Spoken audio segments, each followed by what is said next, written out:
केबी star news आपके साथ मैं अंजलि आप सभी का स्वागत करते हैं हमारे उत्तराखंड के बुलेटिन हमारी देवभूमि में। खबर डोईवाला से है, जहां पर आपको बता दें कि ग्रामीणों की आजीविका में सुधार लाने के लिए और विकास लाने के लिए लगातार योजनाएं संचालित की जा रही है। वहीं साथ ही 1.1 करोड़ रुपए की लागत से एक हाट तैयार किया जा रहा है। ग्रामीण परिवारों को मुख्य धारा से जोड़ने के लिए राष्ट्रीय ग्रामीण आजीविका मिशन समूह लगातार कार्यरत है। वहीं सरकार की ओर से ग्रामीणों की आजीविका में वृद्धि करने के लिए कई तरह की योजनाएं भी संचालित की जा रही है और इसी कड़ी में डोईवाला विधानसभा क्षेत्र के रानी पोखरी में श्यामा प्रसाद मुखर्जी रेबन मिशन योजना के तहत ही करीब 1.5 करोड़ रुपए की लागत से उत्तरा स्टेट एम्पोरियल हाट बनकर तैयार किया गया है, जिसका आज मुख्यमंत्री पुष्कर सिंह धामी और मंत्री सभी यति स्वर्णानंद वही साथ ही स्वामी पूर्व सीएम रहे मौजूद, उन्होंने लोकार्पण किया। वहां पर वही उत्तराखंड की एकमात्र रानी पोखरी में बने उत्तरा हाट में पूरे प्रदेश के समूह एनआरएम के जरिए अपने तैयार किए गए उत्पादित सामान को विक्रय करने के लिए भी रह सकेंगे। इन उत्पादों को तैयार करने वाली महिलाओं की जमकर तारीफ की गई। सीएम ने कहा कि ऐसे महिलाओं की आर्थिक स्थिति बेहतर होगी और उनके हुनर को भी देश विदेश में पहचान मिल सकेगी होगा, क्योंकि मैं आपके सामने उत्तराखंड की एक जीती जागता उदाहरण हूँ। जैसा कि आप सभी देख रहे हो, लोकल फॉर वोकल। अभी आप ये देख रहे हो कि ये हमारे जो है खुद के बनाए हुए प्रोडक्ट्स हैं जो हम लोगों ने खुद बनाए हैं, तो इससे बहुत फ़ायदा होगा। क्योंकि इससे इसलिए फ़ायदा होगा, एक तो महिलाएं, चाहे महिलाएं हैं पुरुष हैं जो भी हैं, घर में हमें अपने ही प्रोडक्ट बनाने का फ़ायदा मिलेगा और ये हमारे खुद के स्वदेशी स्वनिर्मित होंगे। इससे बहुत फ़ायदा हम महिलाओं को होने वाला है। जेल, ये देखिए ऐसा आपको एलोवेरा जेल, ये खुद हमारे घर के बनाए हुए हैं, तो ये हमारे जो होममेड प्रोडक्ट्स हैं इनसे बहुत फ़ायदा हमें मिलने वाला है। कुछ अचार, आम पापड़ वगैरह, लड़ियाँ वगैरह, मशरूम वगैरह, तो उनको एक मार्केट की ज़रूरत थी और ये काफ़ी समय से प्रयास था, तो एक बढ़िया मार्केट मिल गई है। इसमें पूरे समूह का सामान यहाँ पर एकत्र होकर बिकेगा। हाईवे चारधाम मार्ग है ये हाईवे का और एयरपोर्ट के पास भी है, तो इसका महिला समूह को बहुत अच्छा फ़ायदा मिलेगा। और साथ साथ ही हमारी जो हाट थी इसका भी बहुत जीर्णोद्धार मांग रही थी, तो इसका भी जीर्णोद्धार कराया गया। इसमें भी काफ़ी हम लोग लगे रहे, तो माननीय मुख्यमंत्री जी और पूर्व मुख्यमंत्री जी को हम धन्यवाद देते हैं कि जिन्होंने इसको सुदृढ़ मार्केट बना के दी है और उत्तराखंड की सबसे नंबर 1 हाट भी बन गई है आज की डेट पे ये।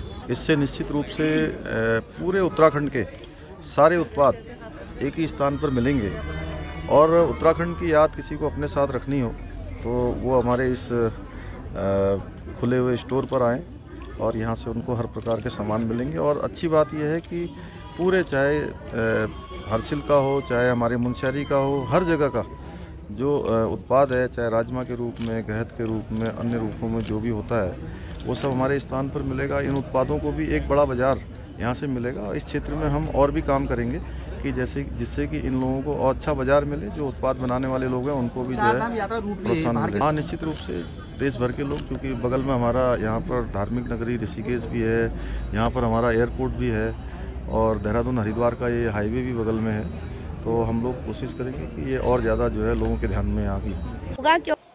खबर उत्तराखंड के रुड़की से है, जहां पर आपको बता दें कि कांग्रेस के कार्यकर्ताओं ने पद यात्रा का आयोजन किया है, जहां पर आपको गन्ना बकाया मूल्य के लिए ये पद यात्रा निकाली गई है। उत्तराखंड के पूर्व मुख्यमंत्री हरीश रावत के नेतृत्व में ये सैकड़ों कार्यकर्ताओं की रुड़की ने ननहेड़ा अनंतपुर से इकबालपुर शुगर मिल तक की पद यात्रा निकाली गई।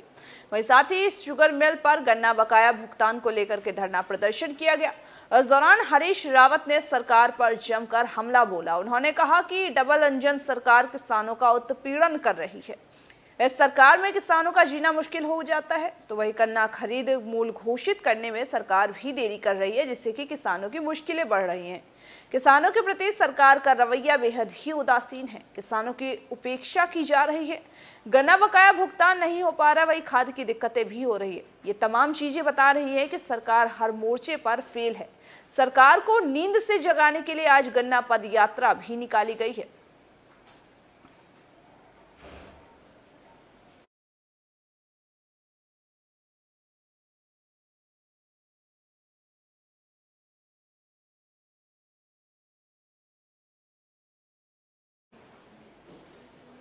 खबर उत्तराखंड के नैनीताल से है, जहां पर आपको बता दें नैनीताल में कार्यक्रम का आयोजन किया गया है। इस कार्यक्रम के तहत ही बीजेपी अनुसूचित मोर्चे की बैठक की जा रही है।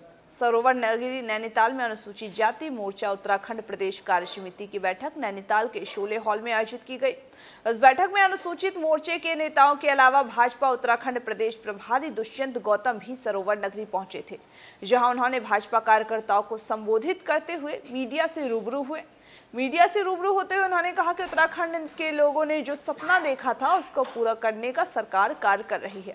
उन्होंने आगे कहा कि नरेंद्र मोदी के कार्यकाल में हर घर को जल व नल दिया जाएगा। वहीं आने वाले चुनाव में भाजपा के 60 सीटों में से अधिक से भी विजय होने की बात कही है।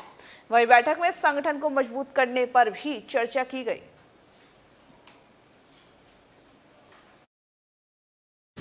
समस्त कार्यकारिणी में अपने कार्यकर्ताओं को तैयार किया जाएगा कि किस प्रकार से भारतीय जनता पार्टी आदरणीय नरेंद्र मोदी जी के नेतृत्व के अंदर डॉक्टर भीमराव अम्बेडकर का सम्मान किया, और सम्मान ही नहीं किया बाबा साहब का, बल्कि उनके बताए हुए रास्ते पर चलने का काम किया। डॉक्टर भीमराव अम्बेडकर चाहते थे कि ऐसा भारत बनना चाहिए जिसमें आरक्षण की आवश्यकता तो रहे, कोई बात नहीं है, लेकिन हमारे कार्यकर्ता आर्थिक स्थिति से मजबूत हों।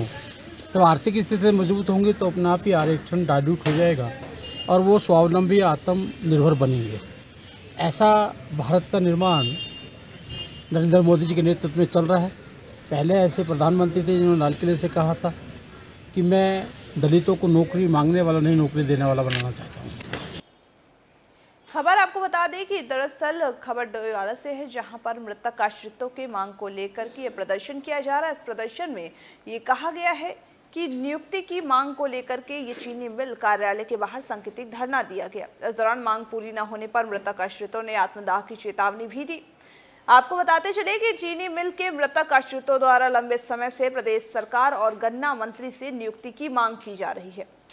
जहां मृतक आश्रितों को लगातार जल्द नियुक्ति मिलने का आश्वासन भी मिल रहा, वहीं सरकार द्वारा चीनी मिल में मृतक आश्रितों को अस्थायी नियुक्ति नहीं दिए जाने से आक्रोशित मृतक आश्रितों ने चीनी मिल कार्यालय के बाहर सांकेतिक धरना दिया। इस दौरान चीनी मिल के मृतक आश्रितों ने कहा कि गन्ना मंत्री और प्रशासन द्वारा लगातार मृतक आश्रितों को गुमराह किया जा रहा। उन्होंने आगे कहा कि यदि जल्द ही मृतक आश्रितों की नियुक्ति नहीं मिली तो मृतक आश्रित आत्मदाह करने के लिए बाध्य हो जाएंगे, जिसकी जिम्मेदारी शासन और प्रशासन ही होगी।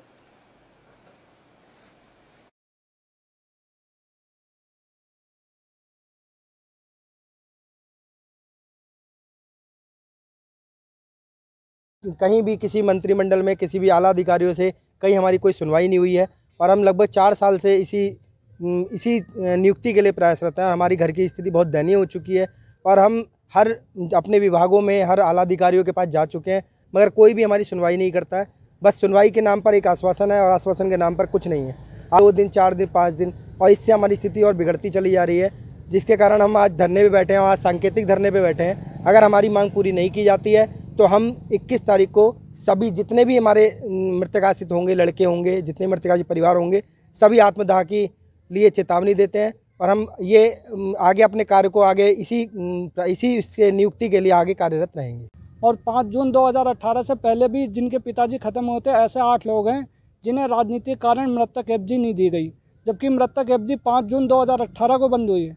ऐसे 8 लोग हैं जिन्हें मृतक एफजी नहीं दी गई। उसके बाद मृतक एफजी राजनीतिक हस्तक्षेप के कारण बंद कर दी गई, जिसके लिए हम लगातार लंबे समय से प्रयास कर रहे हैं। गन्ना मंत्री जी ने हमें 15 अगस्त का वादा करा था, उसके बाद 15 अगस्त निकल गया। उसके बाद गन्ना मंत्री जी ने हमें दिवाली का टाइम दिया, कहा कि आप सबके घरों में दिवाली में चादरें फैल जाएंगी, आप लोग खुश रहेंगे सबके सब। लेकिन चीनी मिल के सभी लोगों ने दिवाली मनाई और हम लोगों ने कोई दिवाली नहीं मनाई है। हमें किसी प्रकार का कोई भी ना सहायता दिया गया। लॉकडाउन में 2 साल लॉकडाउन रहा, हमें किसी प्रकार की आर्थिक सहायता नहीं दी गई और बीच बीच में हमें कमरे खाली करने के लिए भी चेतावनी देते गए हैं लोग। कहीं भी किसी खबर उत्तराखंड के रुड़की से है, जहां पर ग्रामीणों पर लगातार जानलेवा हमला हो रहा था, जिसकी वजह से पुलिस ने 2 आरोपियों को गिरफ्तार भी कर लिया है। दरअसल रुड़की के इब्राहिमपुर गांव में ग्रामीणों पर जानलेवा हमला और बलवा करने वाले 2 आरोपियों को गंगनहर कोतवाली पुलिस ने गिरफ्तार कर जेल भेज दिया है। दोनों आरोपियों पर पुलिस ने गंभीर धाराएं लगाए हैं और साथ ही जैसी धाराओं में मुकदमा भी दर्ज किया है। आपको बताते चले कि इब्राहिमपुर गांव के ग्रामीण शफकत ने 14 नवंबर को अपने पुत्र के साथ आरोपियों के खिलाफ एक राय होकर के घातक हथियारों द्वारा जान से मारने के लिए हमला करने के संबंध में तहरीर दर्ज कराई थी। वहीं साथ ही खनन माफियाओं पर 4 लोगों को घायल करने के आरोप भी लगे थे। इतना ही नहीं, गुस्साए ग्रामीणों ने देहरादून हाईवे पर 3 घंटे तक आरोपियों की गिरफ्तारी को मांग को लेकर जाम भी लगाया था, जिसके बाद गंगनहर कोतवाली पुलिस ने आरोपियों के खिलाफ गंभीर धाराओं में मुकदमा दर्ज किया है, वहीं जिससे पुलिस टीमों का गठन किया गया है। वहीं गंगनहर कोतवाली के उप निरीक्षक संदीप चौहान के नेतृत्व में गठित पुलिस टीम ने रामनगर चौक के पास आज दोनों आरोपियों को गिरफ्तार भी कर लिया है।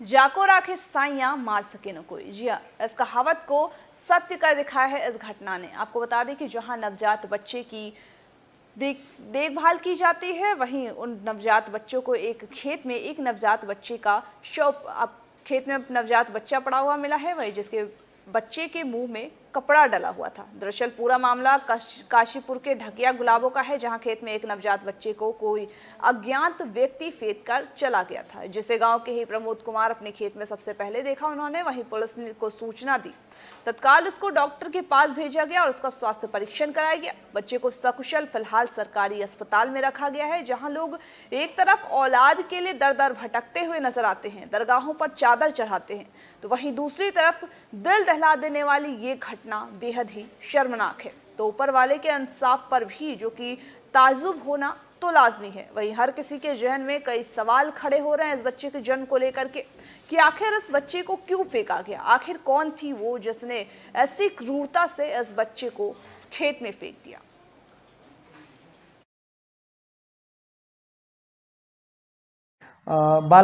एसडीएम महोदय द्वारा इसका संज्ञान लिया गया, पुलिस के संरक्षण में वो बच्चे को दिया गया। साथ ही बाल कल्याण अधिकारी को भी हमारे द्वारा अवगत कराया गया, जिनके द्वारा ये बच्चे को विजिट किया गया।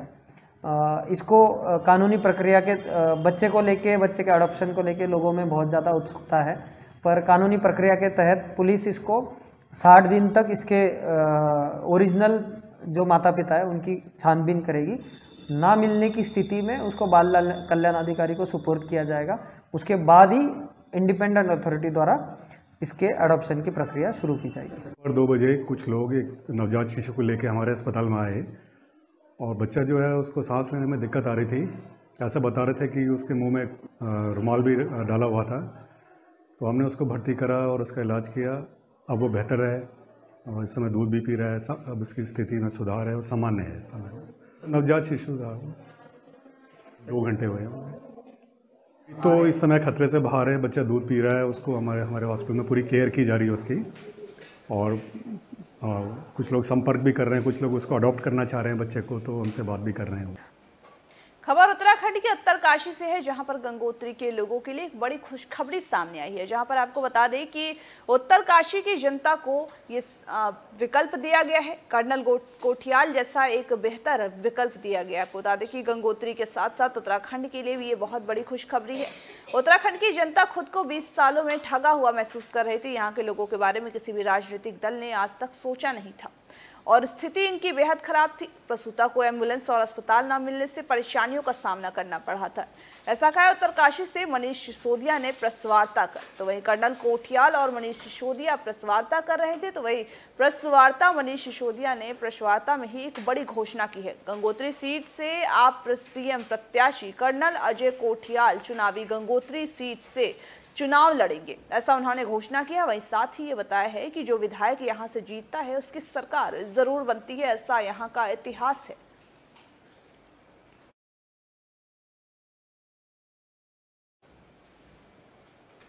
खबर उत्तराखंड के रुद्रप्रयाग से है, जहां पर आपको बता दें कि इस गांव की हालत लगातार बिगड़ती जा रही है।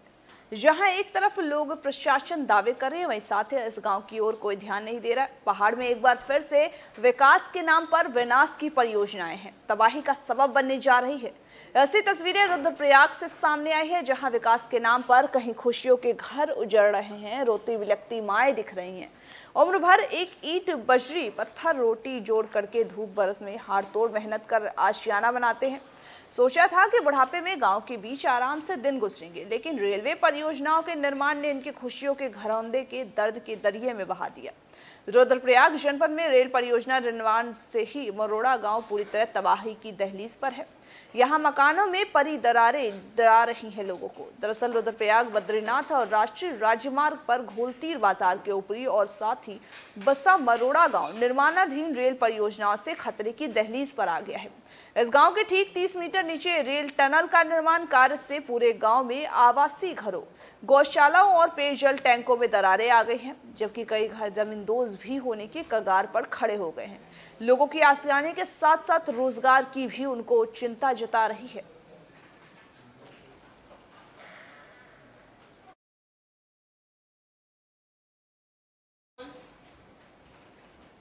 खबर उत्तराखंड के डोईवाला से है, जहां पर लोकल फॉर वोकल सरकार के इस नीति को बढ़ावा दिया जा रहा है। आपको बता दें कि मुख्यमंत्री महिला स्वयं सहायता समूह सशक्तिकरण के तहत ही लगभग 2 दर्जन महिला समूह क्लस्टर को 5-5 लाख की धनराशि का चेक वितरित किया गया है।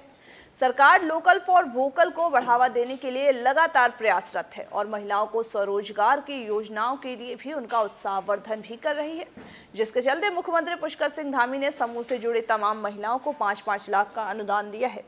और समूह से जुड़ी हुई महिला स्वाति नेगी ने सरकार के इस पहल को अहम भी बताया है। अहम बताते हुए कहा कि इससे महिलाओं को आत्मनिर्भर बनने में सहयोग मिलेगा, साथ ही उनकी आर्थिक स्थिति भी मजबूत होगी।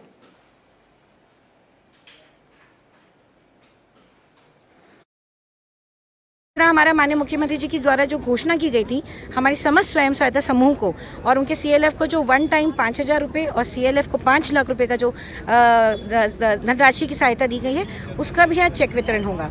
तो मेरा आप लोगों से, सभी से, मीडिया लोगों से भी अनुरोध है, आप लोग यहाँ पधारे हैं। एंड आई थिंक ये जो मेन हमारा जो टूरिस्ट का जो एक हमने अट्रैक्शन वो करा है, बिकॉज जब बहुत इंपॉर्टेंट होता है, हम किसी भी प्रदेश में जाते हैं, हम उसका एक टोकन लेके जाना चाहते हैं। तो यहाँ पे जब आप प्रोडक्ट देखेंगे, हमारे जनजातियों के गंगा जल भी है, सब कुछ है। तो हम चाहते हैं कि जो भी यहाँ से एयरपोर्ट जाए वो इस प्रोडक्ट यहाँ उत्तराखंड की यादगार ज़रूर यहाँ से ज़रूर लेके जाए। मैं धन्यवाद करूँगी अपने माननीय मुख्यमंत्री जी पुष्कर सिंह धामी जी का, जिन्होंने हमें इतनी सुविधाएं प्राप्त कराई। महिलाओं के लिए उन्होंने एक अनुदान 5 लाख का अनुदान दिया है, जिससे हमें अपने रोजगार में और हमारी जो प्रोडक्ट जो हम निर्माण करते हैं उनमें काफ़ी सहायता प्रदान होगी और आगे जाके हमारी आर्थिक स्थिति भी अच्छी होगी, जिससे हमें आगे अपने जो हम सामान बना रहे हैं उसमें हम संख्या में बढ़ोतरी कर पाएंगे और हम अपनी आर्थिक स्थिति को देखते हुए हम आगे और बिजनेस में भी हम आगे बढ़ पाएंगे। धन्यवाद। हमारा माननीय मुख्यमंत्री जी की द्वारा जो आज के हमारे उत्तराखंड के बुलेटिन हमारी देवभूमि में बस इतना ही। तमाम बाकी खबरों के अपडेट्स के लिए बने रहिए हमारे साथ और देखते रहिए AB स्टार न्यूज़।